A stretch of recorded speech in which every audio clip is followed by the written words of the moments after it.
মৌসুমীর সংসারে সবাইকে জানায় স্বাগত। শুভ সকালের অনেক শুভেচ্ছা, অনেক ভালোবাসা। আশা করি আপনারা সবাই ভালো আছেন।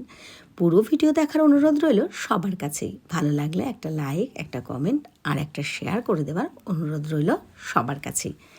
এটা গতকালকের ভিডিও দেখছেন, তো গতকালকের ভিডিওটা কিন্তু খুবই স্পেশাল। কারণ হচ্ছে ঋষির জন্মদিন উপলক্ষেই কিন্তু এই দিনটা আমরা সেলিব্রেট করেছি। হ্যাঁ, ঋষির জন্মদিন হচ্ছে ফেব্রুয়ারির 19 তারিখ। কিন্তু যেহেতু আমার বাপের বাড়িতে একটা ছোট্ট সেলিব্রেশন হবে, তো সেই জন্য সবার সেই দিন সুবিধা হবে না, তাই জন্য আমরা একসাথে একটু আনন্দ করব বলেই গতকালকে আগের থেকে ঠিক করে রেখেছিলাম। তো সেই জন্য আমরা কিন্তু সকাল সকাল বেরিয়ে গেছি। কারণ হচ্ছে, যদিও আমাকে বৌদিরা বলেছিল যে আমি নাকি রান্নাবান্না করবো, তারা একটু রেস্ট নেবে বা আমার হাতে রান্না খাবে, কিন্তু সেটা তো আর হবার নয়। তাদের কপালে আমার হাতে রান্না খাওয়া জোটেনি, মানে তারাই রান্নাবান্না করে নিয়েছিল। যাক গিয়ে, তবু যেহেতু একটা দায়িত্ব, কর্তব্য, বিচার বুদ্ধির ব্যাপার স্যাপার থাকে, তাই অনেকটা সকাল সকালই কিন্তু বেরিয়ে গেছি। আর হেঁটে হেঁটে যাচ্ছি, অনেক দিন পর মনে হয় এত সকাল সকাল এরমভাবে বেরোলাম। কি ভালো লাগছে! এই যে গাছগুলো দেখছেন চারিদিকে, কত পাখি ডাকছে, সত্যিই খুব পরিবেশটা এত সুন্দর। আসলে সকালবেলা করে বেরোনো হয় না এরকমভাবে রাস্তায়, তো ওই জন্য হেঁটে হেঁটে যাচ্ছি, তো চারিদিকে এত সুন্দর পরিবেশটা লাগছে। আর ওই জন্য কিন্তু আমি ভিডিও করতে করতেই যাচ্ছি, কারণ ডেলি বাড়িতে রান্না খাওয়া এগুলো তো আছেই। এই দেখুন পাখিটা, দেখেছেন এখানে কোনো গাছের পাতা পোকা কিছু না কিছু খাচ্ছে মনে হয়। দেখুন, বসন্ত এসে গেছে তার কিন্তু পূর্বাভাস বোঝাই যাচ্ছে। প্রকৃতির এত সুন্দর ফুলে ফুলে ভরে গেছে। তো এই দেখেছেন পাখিটা উড়ে গেল, কোনটা ছেড়ে কোনটা বলবো সেটা বুঝে উঠতে পারছি না। তো যাই হোক, পরিবেশ তো অনেক দেখালাম। এবার দেখুন আপনাদের রীতিশা, এই যে দেখেছেন, ও কিন্তু ঘুমাচ্ছিল, এসে তুলেছে। ওই দেখুন যেমনি এসে বসেছে, আমার কোলের মধ্যে লাফ দিয়ে এসেছে। দেখুন কি খুশি আনন্দ। মেজদার মেয়ে পাশে বসা ছিল, তোকে বললাম মা, ও ভিডিওটা ক্যামেরাটা অন করতে এদিকে চলে গেল।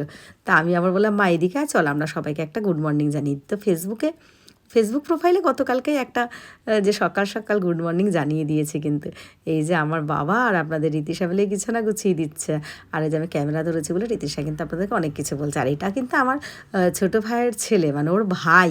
এই দুজনে ভাই বোনের কিন্তু ভীষণ বন্ডিং আর খুব ভালোবাসা। দুজনকে কিন্তু খুব ভালোবাসে। একজনকে যদি বকা হয় আর একজন লাফ দিয়ে পড়ে তার সালিশি করতে। দেখুন আমার মা একটা লাউ গাছ লাগিয়েছে, কি সুন্দর লাউ হয়েছে। আর একটা না, এই যে পাঁচিলটা দেখছেন ওদিকে হয়েছে, তো ওটা কালকে বর্দা কেটে নিয়ে এসেছে, ওটা আর আমি দেখাতে পারিনি। তো আজকে যখন আছি ভাবলাম রীতিশাকে একটু সাবান শ্যাম্পু দিয়ে ভালো করে স্নান করিয়ে দিই। মা এখন আর পেরে ওঠে না। রীতিশা দেখেছেন এই গামছাটা কিন্তু নিজে পেঁচিয়েছে, সত্যি কথা বলছি একদম।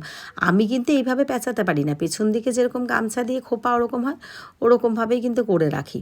আর রীতিশার কাছে এটা আমি শিখে নিয়েছি। হ্যাঁ, যদিও আমার ইউটিউব মৌসুমীর সংসারে এটা দিইনি, কিন্তু আমার ফেসবুক প্রোফাইল মৌসুমী বড়াল ঘোষে কিন্তু এটা দিয়েছি। তো অনেকে আপনারা কমেন্টও করেছেন যে রীতিমা, রীতিশা, সোনামা, হ্যাঁ ভালো হয়েছে, আমরা এইভাবেই এবার থেকে কিন্তু গামছাটা পেঁচাবো। সত্যিই তো খুব ভালো। তো আমিও না একটু শ্যাম্পু করে নিলাম। যদিও সত্যি কথা বলতে এখন আর আমার এই বাড়িতে কোনো অসুবিধাও হয় না, একটু ঠান্ডা লাগলে ছাদে গিয়েও দাঁড়াই। আর এখন তো ঠান্ডা লাগার প্রশ্নই নেই, যেহেতু গরম পড়ে গেছে পুরো। আর দেখুন ছাদে আমার মায়ের ফুল গাছটা কি সুন্দর। আমি কিন্তু যখন আগের বারেও দেখিয়েছিলাম জানেন তো, তখন থেকেই, এটা 1 বছর হতে চললো মনে হয়, তখন থেকে কিন্তু ফুল দিচ্ছে, ফুলের আর কমতি নেই। রীতিশাকে নিয়ে একটু বেরিয়েছি, একটু মিষ্টি আনতে যাব। কী রান্নাবান্না হচ্ছে কি সেগুলো তো একটু পরেই শেয়ার করব। তো আমি না রীতিশা ওকে বললাম মা যাবে, ও বলল হ্যাঁ। তো আমার মনে হচ্ছে কি ওর যেন কষ্ট হচ্ছে, তো আমি আমাদের বিশ্বপাড়ার আসলে এখান থেকেই মিষ্টি নিয়ে আসি। তো আমি আবার ওকে একটু বসালাম, জল খাওয়ালাম। আর এই ছানার জিলাপিগুলো না, ছানার মিষ্টিগুলো না সবাই ভালো খায়। তো আমি বললাম কি তাহলে অন্য মিষ্টি নেবো না, এইগুলোই সবার জন্য নিয়ে নিই। তো এই মিষ্টিগুলো, আর বৌদিকে বলছিলাম অন্য কিছু আনবো নাকি, বৌদি বললো দরকার নেই, যা আনবে বেশি করে ওগুলোই নিয়ে নিও। আর আইসক্রিম খাওয়ার একটু বায়না হচ্ছিলো দু একজনের, কিন্তু একেবারেই না, কারণ এই ওয়েদারটা প্রচণ্ড খারাপ। যেমন আমারই প্রচুর ঠান্ডা লেগে গেছে। তো এবার আমরা একটু ওপরে চলে এসেছি, সবাই মিলে একটু হুড়াহুড়ি আনন্দ মজা এসব করে নিচ্ছি, একটু রেস্ট নিচ্ছি। আর হ্যাঁ, অনেকগুলো কিন্তু রীতিশা নাচ করেছে, ফটোশ্যুট করেছি ওর তো মুডের ওপর। তা আমি ফোনটা চালিয়ে দিয়েছিলাম, ও নাচ করেছে আমাদের ওই ফাঁকা ঘরটা, জানলাটার সামনে, খুব সুন্দর। কিন্তু আর এটা কিন্তু আমি ফেসবুক প্রোফাইল মৌসুমী বড়াল ঘোষে ফটো দিয়েছি, আস্তে আস্তে পোস্টও করব। এখন আমি খেতে বসেছি, আরও সবাই যে যার মতো খাচ্ছে। জানেনই তো বাপের বাড়িতে সবাই এই ভিডিও এইসবে অভ্যস্ত নয়, তো আমি যেহেতু করি আমি নিজের মতো করে যতটা পারি নিয়ে নিই। বৌদি মাংস রান্না করেছে, একটু অন্যরকমভাবেই চিলি চিকেনের মতো রান্না করেছে, ফ্রাইড রাইস করেছে, চাটনি, পাঁপড় আর মিষ্টি।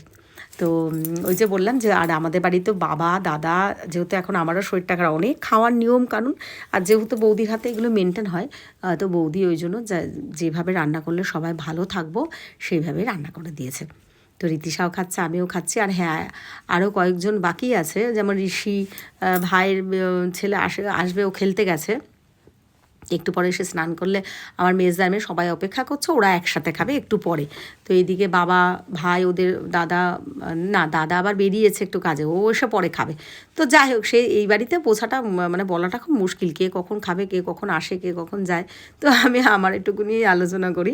আমি কিন্তু মিষ্টি খাইও না, আর আমার জানি যারা আমাকে ভালোবাসেন যদি এই ভিডিওটা দেখেন আমাকে বকাবকি করবেন যে এত মিষ্টি কাছে। অলরেডি কালকে এক দিদি বলে দিয়েছে, রীতিশামা তুমি এত মিষ্টি নিও না, তোমার মায়ের কিন্তু মিষ্টি খাওয়া বারণ এখন। তো জানি বকা খাবো একটু, তো এক একদিন এরকম তো মানে লোকটা সামলানো যায় না। আর হ্যাঁ, সত্যি কথা বলতে আমার সুগারটা তো এখন একদম নর্মাল আছে, আমি বলেছি। প্রেশারটা একটু আছে বেশি, তো হয়তো এটা আস্তে আস্তে কমে যাবে। তো আমরা স্টেশন দিয়ে এদিকে আসছি, সবাই যে যার মতো, কিছু মানুষজন বাড়িও গেল, তো আমরা এদিকে স্টেশনে আসলাম। তো বৌদিও এখানে আবার একটু দোকানে যাবে, আমরাও ভাবলাম এই পাটটা দিয়ে আমরা এই দিক দিয়ে বেরিয়ে যাব, হেঁটেই চলে যাব। যারা টেলিভিডিও দেখেন তারা দেখেনি, আমি এই রাস্তাটা দিয়ে সোজা বেরিয়ে কলেজের সামনে দিয়ে তারপর ওইখান দিয়ে মহাজাতির এখান দিয়ে কিন্তু একদম চলে আসি, জোড়াপুকুরের ওই দিকটাও যাই না। তো যাই হোক, আশা করি আপনাদের ভিডিওটা ভালো লেগেছে। ভালো লাগলে একটু লাইক কমেন্ট শেয়ার করে দেবেন। চেষ্টা করি আপনাদের যাতে ভালো লাগে সেরকম একটা ভিডিও দিতে। সব দিন হয়তো সবসময়ভাবে পারি না। আর আমার ফেসবুক প্রোফাইল মৌসুমি বড়াল ঘোষ যারা ফলো করে পাশে আছেন, আর আমার ইউটিউব চ্যানেল মৌসুমির সংসার যারা সাবস্ক্রাইব করে পাশে আছেন, সবাইকে জানাই অনেক ধন্যবাদ, অনেক ভালোবাসা। অবশেষে কিন্তু এখন বাড়ি ফেরার পালা। তো আমরা এখন বাড়ি ফিরছি। দেখুন, বাড়ি ফিরে ঋষিকে একটু বললাম তুমি একটু আঁকা পড়া এসব নিয়ে বসো, আমি একটু ছাদে আসলাম। যেহেতু পূর্ণিমা গেছে, চাঁদটা কিন্তু এখনও কত সুন্দর রয়েছে। আর ছাদে একটু আসলাম, একটু ঘোরাঘুরি করলাম, দাঁড়ালাম। আর আজকে না ছাদে এসে বেশ ভালোও লাগছিলো। তো এই ফাঁকে না আমি একটু হেঁটেও নিয়েছি, আমাকে অনেকেই বলে যে একটু হাঁটার কথা, সকালে তো হয় না, তো ছাদে এসে একটু হাঁটাহাঁটি করলাম। তো অনেকটা টাইম কাটালাম। তারপরে নিচে গিয়ে তো আবার রাতের খাওয়া দাওয়া, ওষুধ খাওয়া, শোয়া, চাঁদটা একটু কাছের থেকে দেখানোর চেষ্টা করলাম। আজকের ভিডিওটা কেমন লাগলো? আর হ্যাঁ, আবারও বলছি, আজকে কিন্তু এই ভিডিওটা ঋষির জন্মদিন স্পেশাল ভিডিও। হ্যাঁ, ঋষির জন্মদিন 19শে ফেব্রুয়ারি, এটা খাওয়া দাওয়াটা আগে হয়ে গেছে। আর জন্মদিন কেক কাটিং বা যেটুকুই যাই করি সেটা তো আবার 19 তারিখে শেয়ার করবো। চলুন, টাটা, সবাই ভালো থাকবেন, সুস্থ থাকবেন, শুভরাত্রি।